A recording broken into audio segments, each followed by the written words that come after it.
Restaurant style crispy paneer ಪಾಪ್ಕಾರ್ನನ್ನು ಮನೆಯಲ್ಲಿ ಈಸಿಯಾಗಿ ಮಾಡ್ಕೊಳ್ಳೋದನ್ನ ತೋರಿಸ್ತಾ ಇದ್ದೀನಿ. ಹೊರಗಡೆ ಕ್ರಿಸ್ಪಿಯಾಗಿರುತ್ತೆ, ಒಳಗಡೆ ಸಾಫ್ಟ್ ಆಗಿರುತ್ತೆ.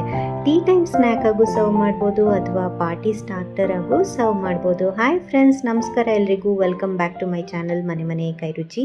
ಇವತ್ತಿನ ರೆಸಿಪಿ ಬಂದು ಪನ್ನೀರ್ ಪಾಪ್ಕಾರ್ನ್ ರೆಸಿಪಿ. ಬನ್ನಿ ನೋಡೋಣ ಹೇಗೆ ಮಾಡೋದು ಅಂತ.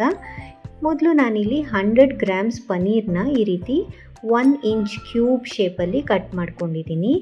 ಈ ಸೈಜ್ಗೆ ಕಟ್ ಮಾಡ್ಕೊಳ್ಳಿ, ಆಗ ಚೆನ್ನಾಗಿ ಬರುತ್ತೆ ಸ್ಟಾರ್ಟರು. ಈಗ ಇದಕ್ಕೆ ಮ್ಯಾರಿನೇಷನ್ಗೆ ಚಿಟಿಕೆ ಅರಿಶಿನ, 1 ಸ್ಪೂನಷ್ಟು ರೆಡ್ ಚಿಲ್ಲಿ ಪೌಡರು, ಅರ್ಧ ಸ್ಪೂನಷ್ಟು ಧನಿಯಾ ಪುಡಿನ ಹಾಕ್ತಾಯಿದ್ದೀನಿ, ಹಾಗೆ ಜೀರಿಗೆ ಪುಡಿನ ಹಾಕ್ತಾಯಿದ್ದೀನಿ, ಮತ್ತು ಸ್ವಲ್ಪ ಚಿಟಿಕೆ ಗರಂ ಮಸಾಲಾನ ಹಾಕ್ತಾಯಿದ್ದೀನಿ. ಇದೆಲ್ಲ ಚೆನ್ನಾಗಿ ಪನ್ನೀರ್ಗೆ ಹೊಂದ್ಕೋಬೇಕು, ಆ ರೀತಿ ಮಿಕ್ಸ್ ಮಾಡ್ಕೊಳ್ಳೋಣ. ಈಗ ಇದಕ್ಕೆ 1 ಟೇಬಲ್ ಸ್ಪೂನಷ್ಟು ಎಣ್ಣೆನ ಹಾಕ್ತಾಯಿದ್ದೀನಿ, ಹಾಗೆ ರುಚಿಗೆ ಎಷ್ಟು ಬೇಕೋ ಅಷ್ಟು ಉಪ್ಪನ್ನು ಹಾಕ್ತಾಯಿದ್ದೀನಿ. ಈ ಸ್ಟೇಜಲ್ಲಿ ಜಿಂಜರ್ ಗಾರ್ಲಿಕ್ ಪೇಸ್ಟನ್ನು ಹಾಕಿ ಮಿಕ್ಸ್ ಮಾಡಬೇಕು. ನಾನಿಲ್ಲಿ ಸ್ಕಿಪ್ ಮಾಡಿದ್ದೀನಿ, ಮುಂದೆ ವಿಡಿಯೋದಲ್ಲಿ ಆ್ಯಡ್ ಮಾಡ್ತೀನಿ. ನೀವು ಈ ತಪ್ಪು ಮಾಡೋಕ್ಕೆ ಹೋಗಬೇಡಿ. ಈಗಲೇ ಜಿಂಜರ್ ಗಾರ್ಲಿಕ್ ಪೇಸ್ಟನ್ನು ಹಾಕಿ ಮ್ಯಾರಿನೇಷನ್ ಮಾಡಿ.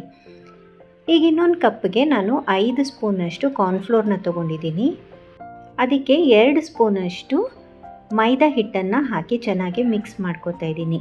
ಇದಕ್ಕೆ 1 ಸ್ಪೂನಷ್ಟು ಚಿಲ್ಲಿ ಫ್ಲೇಕ್ಸು, ಹಾಗೆ ಈ ಕಾರ್ನ್ಫ್ಲೋರ್ ಮಿಕ್ಸ್ಚರ್ಗೆ ಎಷ್ಟು ಬೇಕೋ ಅಷ್ಟು ಮಾತ್ರ ಉಪ್ಪನ್ನು ಹಾಕ್ಕೋಬೇಕು.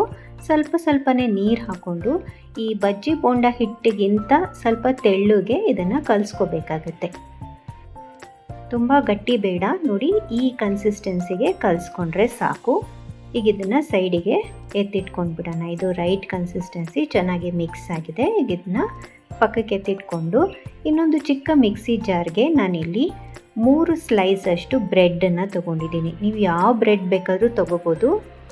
ನಾನಿಲ್ಲಿ ಮಿಲ್ಕ್ ಬ್ರೆಡ್ನ ಹಾಕ್ಕೊತಾ ಇದ್ದೀನಿ. ಈಗ ಇದನ್ನ ಗ್ರೈಂಡ್ ಮಾಡ್ಕೊಳ್ಳೋಣ. ನೋಡಿ, ಈಗ ಪೌಡರ್ ಮಾಡಿದ್ದೀನಿ. ಈ ಥರ ಬ್ರೆಡ್ ಕ್ರಮ್ಸ್ನ ರೆಡಿ ಮಾಡಿ ಇಟ್ಕೊಳ್ಬೇಕಾಗತ್ತೆ. ನಾನು ಆಗಲೇ ಹೇಳಿದ್ನಲ್ಲ, ಬೆಳ್ಳುಳ್ಳಿ ಶುಂಠಿ ಪೇಸ್ಟನ್ನು ಹಾಕೋದು ಮಿಸ್ ಮಾಡಿದ್ದೀನಿ ಅಂತ. ಈಗ ಇದಕ್ಕೆ ಹಾಕ್ಕೋತಾ ಇದ್ದೀನಿ, ಪನ್ನೀರ್ಗೆ ಹಾಕಿ ಚೆನ್ನಾಗಿ ಮಿಕ್ಸ್ ಮಾಡ್ತಾಯಿದ್ದೀನಿ. ಹಾಗೆಯೇ ಆ ಬ್ರೆಡ್ ಕ್ರಮ್ಸ್ಗೆ ಅದಕ್ಕೆ ಎಷ್ಟು ಬೇಕೋ ಅಷ್ಟು ಮಾತ್ರ ಉಪ್ಪು, ಹಾಗೆ ನಾನಿಲ್ಲಿ ಪೆರಿ ಮಿಕ್ಸ್ ಹಾಕ್ತಾಯಿದ್ದೀನಿ. ಹಾಗೆಯೇ ಚಿಲ್ಲಿ ಫ್ಲೇಕ್ಸ್ನ ಹಾಕ್ತಾಯಿದ್ದೀನಿ. ನೀವು ಇದೇ ಹಾಕಬೇಕಂತೀನಲ್ಲ, ಪೆರಿ ಪೌಡರ್ ಇಲ್ಲ ಅಂದರೆ ಪೆಪ್ಪರ್ ಪೌಡರ್ನೂ ಹಾಕ್ಬೋದು ಅಥವಾ ರೆಡ್ ಚಿಲ್ಲಿ ಪೌಡರ್ನೂ ಹಾಕ್ಬೋದು. ನಿಮಗೆ ಯಾವ ರೀತಿ ಸೀಸನಿಂಗ್ ಇಷ್ಟನೋ ಆ ರೀತಿ ಸೀಸನಿಂಗು ಆ್ಯಡ್ ಮಾಡ್ಕೊಳ್ಬೋದಾಗತ್ತೆ. ಈಗ ಇದನ್ನೆಲ್ಲ ಚೆನ್ನಾಗಿ ಮಿಕ್ಸ್ ಮಾಡ್ಕೊಂಡಿದ್ದೀನಿ. ಹಾಗೆ ಈ ಕಾರ್ನ್ಫ್ಲೋರ್ ಮಿಕ್ಸ್ಚರ್ನು ಒಂದು ಸಲ ಮಿಕ್ಸ್ ಮಾಡ್ಕೊಳ್ಳೋಣ. ನೋಡಿ, ಈಗ ಪನ್ನೀರ್ಗೆಲ್ಲ ನಾನು ಟೂತ್ಪಿಕ್ನ ಚುಚ್ಚಿ ರೆಡಿ ಮಾಡಿ ಇಟ್ಕೊಂಡಿದ್ದೀನಿ. ಪ್ರತಿಯೊಂದು ಪನ್ನೀರ್ಗೂ ಟೂತ್ಪಿಕ್ನ ಚುಚ್ಚಿಟ್ಟಿದ್ದೀನಿ. ಈಗ ಪನ್ನೀರ್ ಕ್ಯೂಬ್ಸ್ನ ತೊಗೊಂಡು ಈ ರೀತಿ ಕಾರ್ನ್ಫ್ಲೋರ್ ಮಿಕ್ಸ್ಚರ್ ಒಳಗಡೆ ಈ ರೀತಿ ಅದ್ದಿ ಮತ್ತು ಬ್ರೆಡ್ ಕ್ರಮ್ಸ್ ಒಳಗಡೆ ಈ ರೀತಿ ಹೊರಳಿಸ್ಕೋಬೇಕಾಗುತ್ತೆ. ಈ ರೀತಿ ಮಾಡಿಕೊಂಡು ರೆಡಿ ಮಾಡಿ ಇಟ್ಕೊಳ್ಬೇಕು. ಹೀಗೆ ಮಾಡೋದ್ರಿಂದ ಇದು ಪನ್ನೀರ್ ಕ್ರಿಸ್ಪಿಯಾಗಿ ಬರುತ್ತೆ. ಬ್ರೆಡ್ ಕ್ರಮ್ಸು ಅಷ್ಟೇ ಟೈಟಾಗೆ ಕೋಟ್ ಆಗುತ್ತೆ ಪನ್ನೀರ್ಗೆ. ಈಗ ನೋಡಿ, ನಾನು ಪನ್ನೀರ್ಗೆಲ್ಲ ಬ್ರೆಡ್ ಕ್ರಮ್ಸ್ನ ನೀಟಾಗೆ ಹೊರಳಿಸಿ ರೆಡಿ ಮಾಡಿ ಇಟ್ಕೊಂಡಿದ್ದೀನಿ. ಒಂದು 5 ನಿಮಿಷ ಬಿಟ್ಬಿಟ್ಟು ನಂತರ ಕಾದಿರೋ ಎಣ್ಣೆಗೆ ಹಾಕಿ ಇದನ್ನು ಕರಿಬೇಕಾಗುತ್ತೆ. ನೀವು ಅಬ್ಸರ್ವ್ ಮಾಡ್ತಾಯಿದ್ರೆ ನಾನಿಲ್ಲಿ ತುಂಬ ಡೀಪ್ ಕಡಾಯಿನ ತೊಗೊಂಡಿಲ್ಲ. ಈ ಪನ್ನೀರ್ ಮುಳುಗೋಷ್ಟು ಎಣ್ಣೆನ ಹಾಕಿಬಿಟ್ಟು ಸ್ವಲ್ಪ ಫ್ಲ್ಯಾಟ್ ಬಾಟಮ್ ಇರೋವಂಥ ಕಡಾಯಲ್ಲಿ ನೀಟಾಗಿ ಪ್ಲೇಸ್ ಮಾಡ್ತಾಯಿದ್ದೀನಿ. ನಾನಿಲ್ಲಿ ಜಾಲರಿ ಎಲ್ಲ ಹಾಕಿ ಹೊರಳಿಸಿ ಎಲ್ಲ ಮಾಡೋದಿಲ್ಲ. ಜಸ್ಟ್ ಆ ಪನ್ನೀರ್ನ ಹಾಗೆ ಇಡೋದು, ಅದು ಎಣ್ಣೆಲಿ ಹಾಗೆ ಡೀಪ್ ಫ್ರೈ ಆಗುತ್ತೆ. ಮತ್ತು ಟೂತ್ಪಿಕ್ ಸಹಾಯದಿಂದ ಹಾಗೆ ತೆಗಿತೀನಿ. ನೋಡಿ, ಮಧ್ಯದಲ್ಲಿ ಚೆಕ್ ಮಾಡೋಕ್ಕೆ ಈ ರೀತಿ ನೋಡ್ಕೋಬೋದು ನೀವು. ಈ ರೀತಿ ಗೋಲ್ಡನ್ ಬ್ರೌನ್ ಬರೋವರೆಗೂ ಡೀಪ್ ಫ್ರೈ ಮಾಡ್ಕೊಬೇಕು. ಈಗ ಇದು ರೆಡಿ ಆಗಿದೆ. ಒಂದು ಟಿಶ್ಯೂ ಪೇಪರ್ ಮೇಲೆ ಇದನ್ನು ತೆಗೆದಿಟ್ಕೊಂಡು ಬಿಡೋಣ.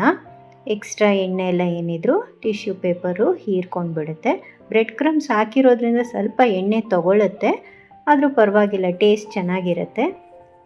ಈಗ ನೋಡಿ, ಪನ್ನೀರ್ ಪಾಪ್ಕಾರ್ನ್ ಎಲ್ಲ ರೆಡಿಯಾಗಿದೆ.